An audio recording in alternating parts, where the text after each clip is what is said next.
ജനാധിപത്യത്തിന്റെ ഏറ്റവും മഹിതമായിട്ടുള്ള അല്ലെങ്കിൽ മനോഹാരിത കണ്ടിട്ടുള്ള 3 മണ്ഡലങ്ങളെ കുറിച്ചിട്ടാണ് പറയുന്നത്. ഒന്നാമത്തെ മണ്ഡലം പയ്യന്നൂര് തന്നെയാണ്. കാരണം ആ സ്വാത്വികനായിട്ടുള്ള ഒരു കമ്മ്യൂണിസ്റ്റ് മനുഷ്യൻ, നമ്മുടെ അച്ഛൻ്റെ പ്രായമുള്ള, ബാപ്പയുടെ പ്രായമുള്ള ആ മനുഷ്യന്, അദ്ദേഹത്തിന്റെ പ്രചരണം, അദ്ദേഹത്തിന്റെ കൂടെ പല സമയത്തും ആളുകൾ പോലും ഉണ്ടായിരുന്നില്ല. പ്രചരണത്തിന് പോകുമ്പോൾ ഫോട്ടോ എടുപ്പ്, കാട്ടിക്കൂട്ടലുകളില്ല, മോഡിഫൈഡ് വാഹനങ്ങളില്ല. പക്ഷെ സ്വാത്വികനായി നടന്നു ചെന്ന് തൻ്റെ പറയാനുള്ള കാര്യങ്ങൾ ജനങ്ങളോട് അദ്ദേഹം പറഞ്ഞു. ഒരു സാധാരണ മനുഷ്യൻ സാധാരണ ജനങ്ങളിൽ ഇറങ്ങിച്ചെന്ന് കാര്യം പറഞ്ഞപ്പോൾ ആ പ്രബുദ്ധരായിട്ടുള്ള ജനം, അവിടെയാണ് ഏറ്റവും മനോഹാരിതയായിട്ട് എനിക്ക് തോന്നിയിട്ടുള്ളത്. ആ പ്രബുദ്ധരായിട്ടുള്ള ജനം അദ്ദേഹത്തെ ഇരു കൈയും നീട്ടി സ്വീകരിച്ചു. വീമ്പ് പറഞ്ഞ നേതാക്കന്മാർ, അല്ലെങ്കിൽ പാർട്ടിയുടെ അടിയുറച്ച കോട്ട എന്നൊക്കെ പറഞ്ഞ നേതാക്കന്മാർ ഇപ്പോൾ ഇരുന്ന് ചിന്തിക്കുന്നുണ്ടാകും. ഒരു കാര്യമാണ് ഈ തോൽവിയിൽ നിന്ന് നമ്മൾ മനസ്സിലാക്കേണ്ടത്: അടിമകളല്ല മലയാളികൾ എന്നുള്ളതാണ്. ഏറ്റവും വലിയൊരു പ്രശ്നം ഇവിടെ കണ്ടിരുന്നത്, എന്ത് തെണ്ടിത്തരം ചെയ്തു കഴിഞ്ഞാലും അതിൽ അംഗീകരിക്കാൻ ജനമുണ്ടാകും എന്നുള്ള തെറ്റിദ്ധാരണയാണ് മാറിക്കിട്ടിയിട്ടുള്ളത്. അല്ലേ? എന്തൊരു മനോഹരമായിട്ടാണ് ആ മനുഷ്യന് ഈ ഒരു ഇലക്ഷനെ സമീപിച്ചത്. അദ്ദേഹം തന്നെ പല പത്രപ്രവർത്തകരോടും പറയുന്നുണ്ട്, ഞാൻ ജയിക്കാൻ വേണ്ടിയല്ല, പക്ഷേ എൻ്റെ ഉള്ളിലെ ശരികളെ എനിക്ക് ജനങ്ങളോട് പറയണം. ചില നെയ്ത്ത് സ്ഥലങ്ങളിലൊക്കെ പോയി, മില്ലുകളിലൊക്കെ പോയി അദ്ദേഹം സംസാരിക്കുമ്പോൾ ഞാൻ അദ്ദേഹത്തിൻ്റെ ആ ബോഡി ലാംഗ്വേജാണ് പലപ്പോഴും ശ്രദ്ധിച്ചിട്ടുള്ളത്. ആ സ്വാത്വികനായിട്ടുള്ള കമ്മ്യൂണിസ്റ്റുകാരനെ ചേർത്ത് പിടിച്ച മണ്ണ് പയ്യന്നൂര്. ഇനിയും പല അനിഷ്ടങ്ങളും നടക്കാനിരിക്കുന്നുണ്ട്. ഒരൊറ്റ കാര്യമാണ് ശ്രദ്ധിക്കേണ്ടത്: രാജാവും പ്രജയുമല്ല. ഒരു കാലത്ത് പാർട്ടിയുടെ പൊന്നാപുരം കോട്ടയൊക്കെ ആയിരുന്നു.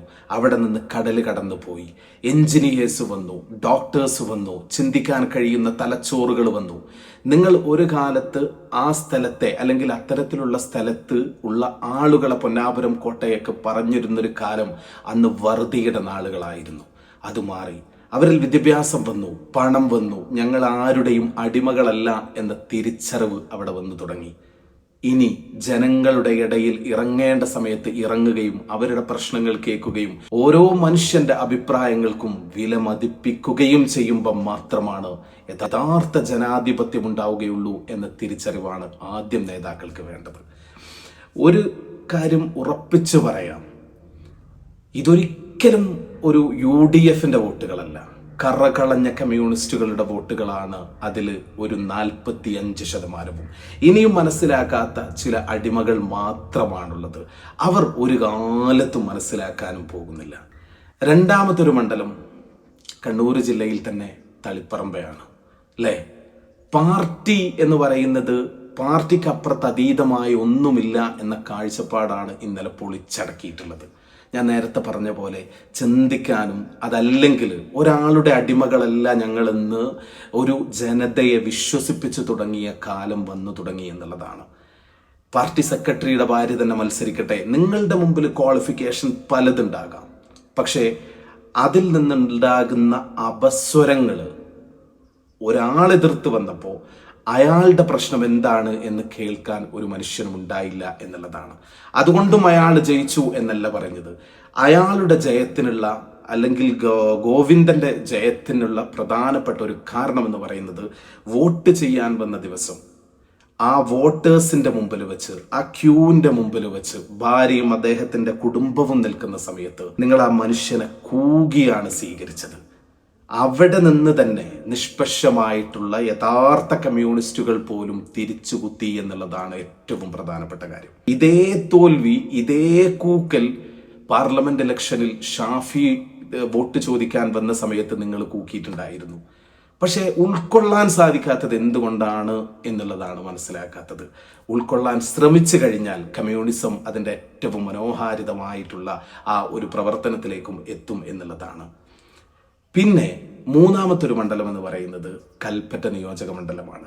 ആരെങ്കിലും എപ്പോഴെങ്കിലും അഡ്വക്കേറ്റ് ടി സിദ്ദിഖിനെ കാണാൻ ഒരു ചാൻസ് ഉണ്ടെങ്കിൽ അദ്ദേഹത്തോടൊന്ന് ചോദിക്കണം. ആ മനുഷ്യൻ പോലും പ്രതീക്ഷിച്ചിട്ടില്ല ഇത്ര വലിയൊരു ഭൂരിപക്ഷം എന്നുള്ളതാണ്. പാർട്ടിയുടെ ഏറ്റവും ഇന്നറിൽ, പാർട്ടി ഏറ്റവും അവർ വിലയിരുത്തലിൻ്റെ ഏറ്റവും എക്സ്ട്രീം ലെവലിലുള്ള അവരുടെ തന്നെ കണക്ക് കൂട്ടലുകൾ മാക്സിമം ഒരു 10-12,000 വോട്ടുകൾക്ക് ടിസിദ്ദിഖ് ജയിക്കുമെന്നുള്ളതാണ്. അവിടെ ജയിക്കാൻ ഇത്ര വലിയൊരു കാരണമുണ്ടാക്കിയതും CPM തന്നെയാണ്. ആ പാർട്ടി ടൗൺഷിപ്പ് ഉദ്ഘാടനത്തിലേക്ക് ആ മനുഷ്യനെ കൂകി തോൽപ്പിക്കാൻ ശ്രമിച്ചു എന്നുള്ളതാണ്. 1 കൂകലിലും 2 കൂകലിലും 3 കൂകലിലും പാർട്ടി പഠിച്ചില്ല എന്നുള്ളതാണ് ഏറ്റവും വലിയ കാര്യം. ആ കൂകല് സുദീഖിനെ സംബന്ധിച്ചിടത്തോളം പക്ക മാർക്കറ്റിംഗ് ആക്കാൻ, അതല്ലെങ്കിൽ അതിനെ ശരിക്ക് ട്രാക്കിളിങ് ചെയ്യാൻ ടിസിദ്ദിഖ് എന്ന് പറയുന്ന ഒരു ജനകീയ നേതാവിന് കഴിഞ്ഞു എന്നുള്ളതാണ്. അദ്ദേഹം അതിന് മറുപടി പറഞ്ഞത് നമ്മൾ കേട്ടിട്ടുണ്ട് അല്ലേ? കൂക്കുന്നവർ കൂക്കിക്കൊള്ളട്ടെ, പക്ഷേ ഞാൻ ചെയ്തത് എൻ്റെ ജനത്തിനറിയാം എന്നുള്ളതാണ്. കൽപ്പറ്റ എന്ന് പറയുന്നത് ഞാൻ ഉൾക്കൊള്ളുന്ന നിയോജക മണ്ഡലമാണ്. ചൂരൽമലയിലെ ആ ഇൻസിഡന്റ് ലോകം കണ്ട ഏറ്റവും വലിയ ലാൻഡ് സ്ലൈഡിങ് ഉണ്ടായ സമയത്ത് ആ മനുഷ്യൻ പുലർച്ചെ അവിടെ എത്തിയിട്ടുണ്ട്. അന്ന് മുതൽ ആ മനുഷ്യൻ ടൗൺഷിപ്പ് ആകുന്നത് വരെ ആ ജനങ്ങളോടൊപ്പമുണ്ട്. എന്തൊക്കെ അദ്ദേഹം ചെയ്തിട്ടുണ്ട് എന്നുള്ളത് വയനാട്ടിലെ ജനത്തിന് മുഴുവനായിട്ടറിയാം. അവിടെയും നിങ്ങൾ കണ്ണടച്ചിരുട്ടാക്കി കൂകി തോൽപ്പിക്കാൻ ശ്രമിച്ചതിൻ്റെ ഫലമായാണ് ഇത്രയും മനോഹരമായിട്ടുള്ള ജനാധിപത്യത്തിൻ്റെ മനോഹാരിത വയനാട്ടിൽ ഇത്രമേൽ കാണാൻ കഴിഞ്ഞത് എന്നുള്ളതാണ്. ബാക്കിയെല്ലാം ഒരു ഓളത്തിനനുസരിച്ച്, അതല്ലെങ്കിൽ സുനാമിക്കനുസരിച്ച് മാറാനുള്ള ഒരേ ഒരു കാര്യം ഞാൻ മനസ്സിലാക്കുന്നത് ഏകാധിപത്യം എന്നുള്ളതാണ്. ജനം ഇന്ന് അടിമകളല്ല. ഏകാധിപത്യം ജനം ഒരിക്കലും അംഗീകരിക്കുന്നില്ല. പിന്നെ പറയുന്നുള്ളത് 10 വർഷത്തെ വികസനം ജനം കണ്ടില്ലേ എന്നുള്ളതാണ്. ജനം എല്ലാം കണ്ടിട്ടുണ്ട്. ജനം ആദ്യത്തെ 5 വർഷം CPMന് ഭരണം കൊടുക്കുന്ന സമയത്ത് CPM നേരിടേണ്ടി വന്നിട്ടുള്ളത് നാഷണൽ കലാമിറ്റി അടക്കമുള്ളതാണ് അല്ലേ? നിപ്പ പോലെയുള്ള, വെള്ളപ്പൊക്കം പോലെയുള്ള അത്ര ഭയാനകമായിട്ടുള്ള സംഭവങ്ങളായിരുന്നു CPM നേരിട്ടിട്ടുണ്ടായിരുന്നത്. അന്ന് PR വർക്കിലൂടെ ഒരുപാട് പാട്ടുകളും കിറ്റുകളും അങ്ങനെ തുടങ്ങി ജനം അവർക്ക് സത്യത്തിൽ CPMന് ഭരിക്കാനുള്ളൊരു സമയം ആദ്യത്തെ വർഷത്തിൽ ഉണ്ടായില്ല എന്നുള്ളതാണ് സത്യം. അത് കഴിഞ്ഞ് ജനം തന്നെ ചിന്തിക്കുകയായിരുന്നു. ആ ജനം ഇന്ന് എതിർത്ത് വോട്ട് ചെയ്ത അതേ ജനം അവർക്ക് ഒരു ചാൻസ് കൂടി വീണ്ടും കൊടുക്കുകയാണ്. പക്ഷെ രണ്ടാമത്തെ ചാൻസിൽ പകുതി എത്തുന്നതിന് മുമ്പ് ഏകാധിപതികളുടെ ഹിറ്റ്ലറുടെ നയങ്ങൾ കൊണ്ടുവന്നതോടുകൂടി പ്രബുദ്ധരായിട്ടുള്ള മലയാളികൾ തിരിച്ചറിയുകയായിരുന്നു CPM എന്ന് പറയുന്ന പാർട്ടിയെ. ഇനിയും നിങ്ങൾ ന്യായീകരണത്തിൻ്റെ വാക്കുകളിലൂടെ ഇനിയും പോവുകയാണ് എങ്കിൽ ഈ പ്രസ്ഥാനം, മഹനീയമായിട്ടുള്ള ഈ പ്രസ്ഥാനം ജനങ്ങൾ തിരിഞ്ഞു നോക്കാത്ത, ജനങ്ങൾ അവമതിപ്പിക്കുന്ന രീതിയിലേക്ക് പോകും എന്നുള്ളതാണ്. കാരണം റിപ്പോർട്ടർ ചാനൽ ഞാൻ ഇന്നും ഓർക്കുന്നുണ്ട്, ഡോക്ടർ അരുണുമായിട്ടുള്ള സംസാരത്തിൽ പാർട്ടി സെക്രട്ടറി പറയുന്നുണ്ട് തഹ്ലിയക്ക് വേണ്ടി അവിടെ വർഗീയ പ്രചരണം നടക്കുന്നുണ്ട്, ഷാഫിക്ക് വേണ്ടിയിട്ടുള്ള ഷാഫി അടക്കമുള്ളത് വർഗീയ പ്രചരണം നടക്കുന്നുണ്ട്. പാർട്ടി അണികൾക്ക് പോലും മനസ്സിലാകുന്നുണ്ട് ഷാഫി എന്നുള്ള പേരിത്ര, അതല്ലെങ്കിൽ തഹ്ലിയ എന്നുള്ള പേരിത്രത്തോളം എന്തുകൊണ്ടാണ് നിങ്ങളെ അസ്വസ്ഥരാക്കുന്നത് എന്നുള്ളത് അറിയില്ല. ഈ പറയുന്ന കാര്യങ്ങളെല്ലാം ഈ പ്രസ്ഥാനം, കമ്മ്യൂണിസ്റ്റ് എന്ന് പറയുന്ന പ്രസ്ഥാനം കേരളത്തിൽ അടിയുറച്ചു നിൽക്കണം എന്ന് ആത്മാർത്ഥമായിട്ട് ആഗ്രഹിക്കുന്നത് കൊണ്ടാണ്. ഇല്ലെങ്കിൽ അത് വലിയ ദുരന്തത്തിലേക്ക് പോകുമെന്നുള്ള ഉറപ്പുള്ളത് കൊണ്ടാണ്.